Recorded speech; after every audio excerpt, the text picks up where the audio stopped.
My name is John Heaston. I'm the publisher and editor at the Reader and El Perico. Thank you so much all for being here for, I think it's a really important conversation, and one that of course has taken on some added urgency. Just, by way of a little background, I helped found the alternative news monthly, The Reader, 28 years ago, and the community, and the publisher editor at El Perico, the Community Monthly, which we partnered with in 2004.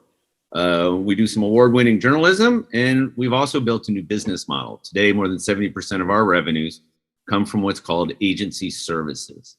And that revenue stream has given me a lot of space to do more work in my community and also in this industry, starting with the Mildred D. Brown Memorial Study Center in 2006, helping to take the oldest Black female founded and owned newspaper in the US, the Omaha Star, a nonprofit, in 2019, now in the capable hands of publisher editor Terry Sanders.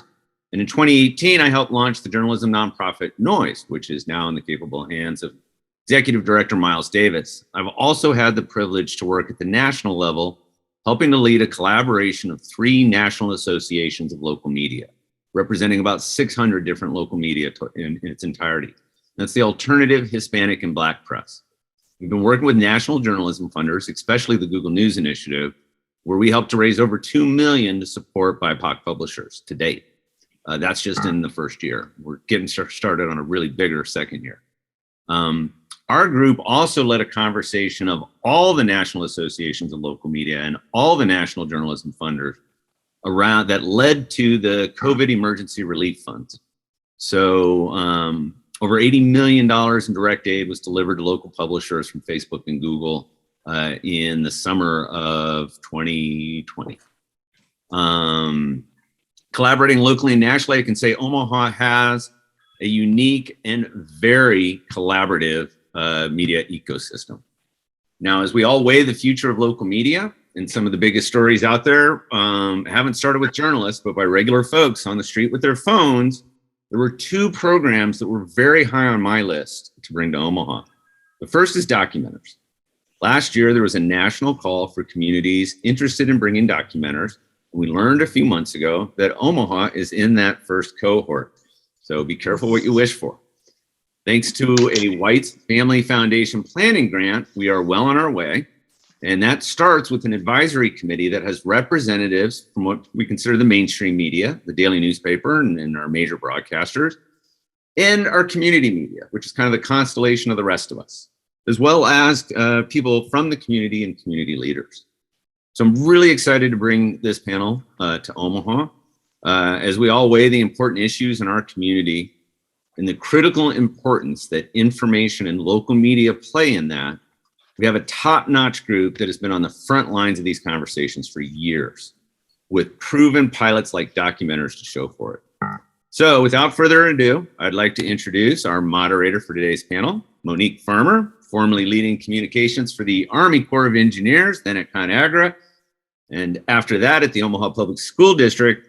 Monique recently launched Anvil Ready, an online communications plan management tool, and is currently professor of practice at the University of Nebraska-Lincoln. She's one of the top communications and PR professionals in our community, and her work on crisis communications is award-winning. Thank you, Monique, being on the other side of the journalism table, for helping lead this conversation. I'll turn the show over to you. Good morning, everybody. Thank you so much, John, for that warm welcome this morning. I am privileged to be here with so many heavy hitters, and even more privileged to have been asked to serve as your moderator for this very important discussion that is happening at a very timely juncture when we think about the world of journalism and media in a post-COVID world. So the format for today's discussion is as follows. I'm going to get us kicked off with our panelists. I'll do a quick introduction of each of them momentarily. We're going to spend about 15 minutes allowing them to engage in some QA. And then we'll move into a bit more guided conversation, still allowing the panelists to weigh in. I invite each of you to use the chat function so that this is really more of a dialogue. And I know that John will nudge, and I'll try to pay attention also to questions that may be coming into the chat as the discussion unfolds. And then we'll just open up that last 15 to 20 minutes of today's discussion to open QA, so we can get cameras back up and microphones back on, and make sure that everybody who has a question as part of today's discussion has an opportunity to pose it on the floor. Our panelists for today include Daryl Holliday with City Bureau. Daryl is the Executive News Lab Director at City Bureau. He is also a Studs Terkel Award-winning journalist, founder of the Illustrated Press, and reporter formerly with DNA Fo Chicago. His article in Columbia Journalism Review, What Journalism Can Learn from Mutual Aid, is a game changer. We also have with us today Michelle Cervinovich, American Journalism Project. Michelle was previously general manager at Detroit's NPR affiliate, where she drove audience growth, operating revenue, and philanthropic support for the first working US model of mainstream major market multi-ethnic public radio, and currently is VP of Portfolio Success for American Journalism Project. That is the first ever venture philanthropy dedicated to local news. We also have with us today Alan Ashby of Cleveland Foundation. Alan leads media outreach at the Cleveland Foundation, America's first community foundation. The culmination of years of work by local community leaders to identify and determine information gaps left from declining volumes of original reporting in Northeast Ohio. The Cleveland Foundation, in partnership with American Journalism Project, recently announced a $5.8 million community-led newsroom, possibly the largest in the country, to serve Cleveland by working with local news outlets. Cleveland Documenters centers the community-led part of the initiative's vision. And with that, we will get kicked off with this discussion. We will begin with a question for you, Daryl. Can you tell us more about how you decided to start a nonprofit and what the highlights are in City Bureau's growth and the launch of Documenters? Sure thing. Happy to help kick us off here. Thank you for having me. Overall, City Bureau, the home of Documenters Network, is gone from a volunteer labor of love, from 4 co-founders, including myself, to a local institution with the staff of 18 people over the last 6 years. So I'm grateful every day for what we've been able to accomplish. In 2015, we set out to address a structural crisis in local journalism, and we saw 4 interrelated problems. 1, inequitable, misrepresentative local reporting. 2, a lack of diverse perspectives in local newsrooms. 3, distrust of media within communities of color. And 4, a lack of business models that could sustain this kind of work. So we're moving the needle on this every day, but maybe in more strategic ways lately. In terms of highlights, though, I'd say our public newsroom is about to host its 143rd free public event in Chicago. So we're excited to celebrate all the ways that our community has helped shape that space. Our reporting fellowship has published stories that have led to policy change, produced by and with people most affected by those policies. It's also trained emerging reporters who have gone on to run local news outlets and start entirely new ones. And the Documenters Network has equipped a little more than 1,200 people to be government watchdogs in their community by taking notes, photos, audio, video, and live tweeting the proceedings of public meetings. They've covered more than 2,000 meetings to date, many of which would not be covered by reporters, or in some cases, attended by anyone in the public. So sites in Chicago, Cleveland, Detroit train more folks every month, and Minneapolis will be coming online very soon. So I'd say we're moving very intentionally towards building a new kind of civic infrastructure that is networked, participatory, and more inclusive, and gets real work done. Thank you for that, Daryl. Michelle, we'll have you up next. We'd love to hear more about your start in public radio, what you did with NPR affiliate WDET, and what is venture capital philanthropy anyway? What does it look like? within local media?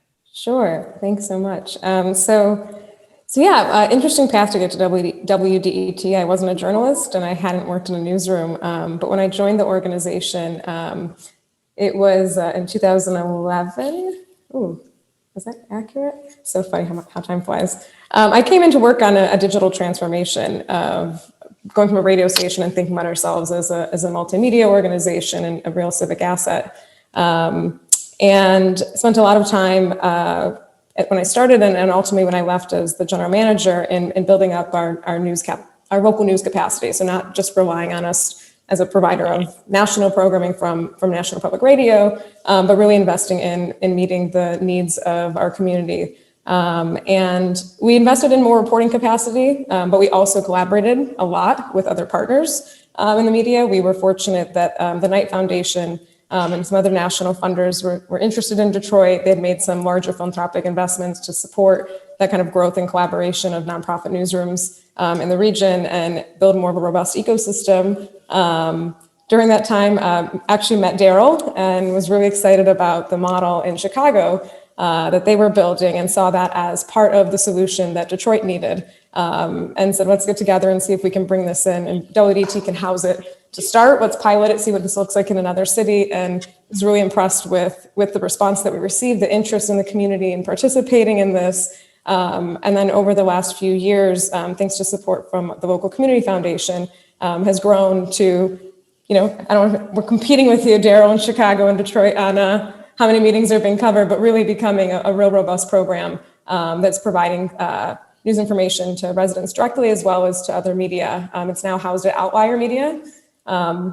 So looking again, like how we can collaborate, how can we build up, the future of local news in our community? What's the role of public radio in that? Who are the other partners? How do we collaborate? And that led me to an interest in nonprofit news, period, which is how I ended up at the American Journalism Project. So we are a venture philanthropy. We take some practices of venture capital. We don't profit from our investments, and major difference there. But the investments, we do look to make a return, but it's a return on social impact for the communities that they're serving. So the public impact and also looking at return on the investment in terms of organizations' ability to generate more sustainable sources of revenue so they can grow their newsrooms. So we make grants to nonprofit newsrooms across the country. We make grants that support organizations like City Bureau in hiring business and revenue capacity. So that could be building a development team, increasing their ability to plan and manage their finances, and really just becoming stronger civic institutions and supporting their growth. So taking things from venture capital, but applying it for the public good. So it's been an exciting journey. I work with City Bureau in a different context now and have the opportunity to see how local news is growing and developing in different parts of the country. We're also invested in noise. So have been to Omaha a few times and really have been impressed. John mentioned it earlier. Detroit's a really collaborative local news ecosystem, and really impressed with having Matt Wynn, having met John, and others at the group of nonprofit and for-profit news organizations in your community. So thank you for that, Michelle. Alan, you're up next. We'd love to have you talk about why did Cleveland Foundation care about local media? Tell us more about what the local media initiative looks like there, from its humble beginnings to the recent big announcement. Thanks, Monique, and thanks to John for including me in this panel. And I'd be remiss without mentioning my former colleague, Michael Murphy, who was very instrumental in everything the foundation has done up to this point. He has since moved on to Kellogg. So I just wanted to make sure that his name got into this conversation as well. But he and I got back from an actual in-person night media forum in the before times. And instead of an aha moment, we had more of a WTF moment. Here we are at the world's first community foundation, and honestly, we really didn't know what to do. The foundation, like many community foundations a few years ago, had never really invested, made grants at all in journalism.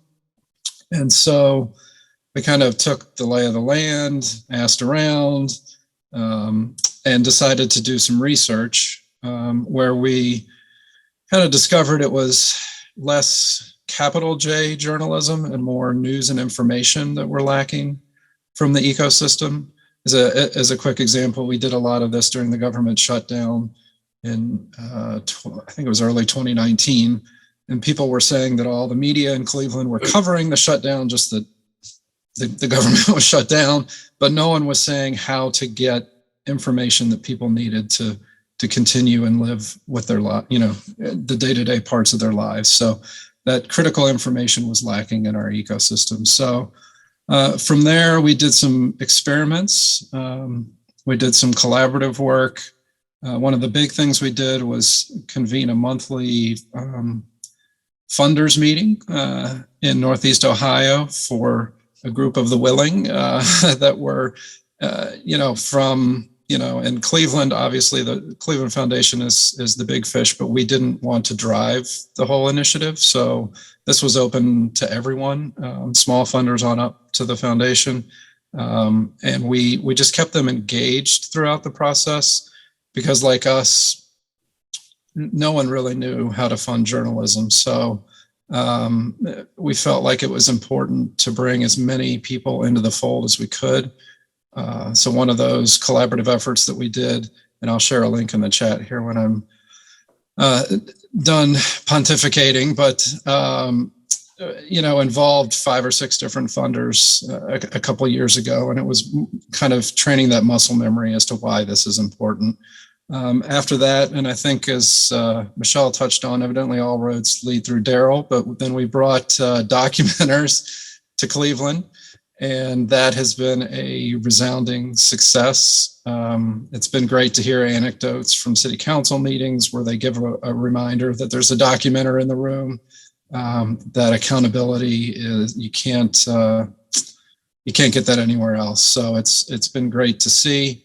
And then as you mentioned, Monique, the big announcement, a month ago, maybe now, is that we partnered with the American Journalism Project and a number of other funders to start a nonprofit newsroom in Cleveland.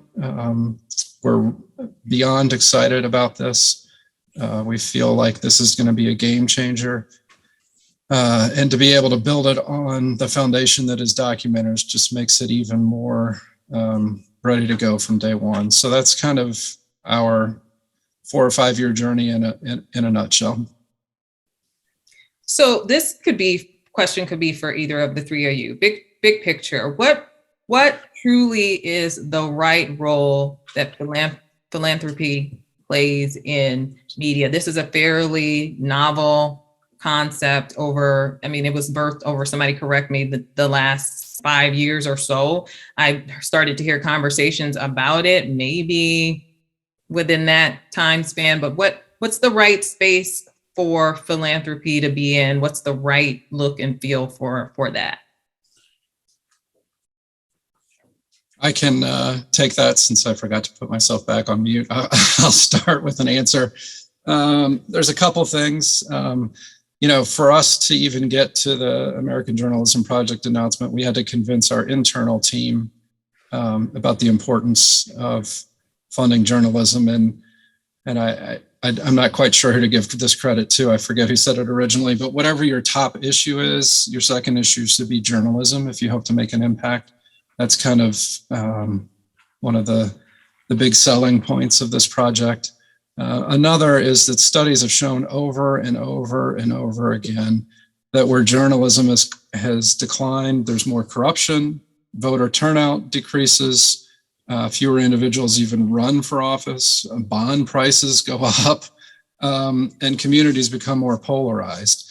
And if you work at a foundation and aren't concerned about those things, then you might want to consider a different line of work. So for us, it just, the more and more we experimented and didn't work in this field, it became more and more apparent that we had to figure out a way to fund journalism. And Michelle, I think I'm going to kick this question to you because it seems most apropos to go to you. But what have you seen that matters most to funders in this space? Ooh, I think that part of it is, I don't know how everyone on this call, but just the education of what's been happening with local news. I think Alan did a great job of explaining what the consequences are when newspaper jobs are cut and there's less original reporting. I think that looking at what City Bureau has been doing, not only having that government accountability, but having citizens more engaged in local news, having that trust and feeling like this is actually, they're part of this process and they trust the local news that they're receiving is really critical, especially as we've seen so much polarization in national media as well. I think from a philanthropy standpoint, I don't think a lot of funders I think, Alan, what you were saying, of just like not knowing how to invest. AJP's investments are very much like back of the house, right? So again, we're supporting the organization's ability to grow as a nonprofit. A lot of nonprofit news organizations were started by journalists and editorial leaders, and they've built newsrooms and they're doing amazing high impact work. But how do you sustain that beyond grants? And so we've been looking at more longer term philanthropic investments, showing that we can be partners, recognizing that these are issues you care about. Well, these are things that your community needs to better understand. That's what journalists are able to do. I think that there's just a shift that is starting to happen. I don't know how much it's happening, but I do know we're seeing a shift of just thinking of these organizations as civic institutions, like your local arts and culture museums. They need to be able to they need to exist and they need to be able to operate in that way. And we know that most of those institutions also receive philanthropic support, both from individuals and from institutions, local and national. We aren't just relying on philanthropic support as the only source of revenue. When we work with organizations, we're looking at that as one pillar of a more diversified revenue strategy. So looking at advertising, sponsorships, events, and memberships, but not getting in the same situation that we've seen with newspapers, where it's a very ad-driven model and it doesn't ultimately lead to providing a civic good. Again, when you start having to cut newsrooms' job and your civic value then starts to decrease, that's when you start to see the issues that Alan was mentioning earlier. So I think, the questions about how to fund this, who to fund, I know we make a certain number of grants. We look at different models that work in different communities, rural, urban, statewide versus metro, things like documenters out of City Bureau that can actually happen in different places, and it can kind of take the risk up front, do the due diligence, and help ensure that the organizations are stable and able to respond to those local needs and adapt, and hoping through our learning that makes people feel more comfortable with making these types of investments and partnering with us and others in their community to do so. Daryl, Documenters is now in 4 communities. What are some success stories that you can share with those who have joined us for today's discussion? That's the first part of the question. Second part is, what does the future of Documenters look like? What's the vision? Sure. I'll take the first question first. I'll try to start generally and get more specific. I'd say a good number of our success stories tend to fall into 3 buckets. I might call them civic oversight, participatory technology, and community resources. So, for example, for civic oversight, documenters are often the only public presence at public meetings. That includes, reporters and just people that might come. There is a good deal of research showing that folks behave, let's say, more honestly when they think they're being watched. This is also true for politicians.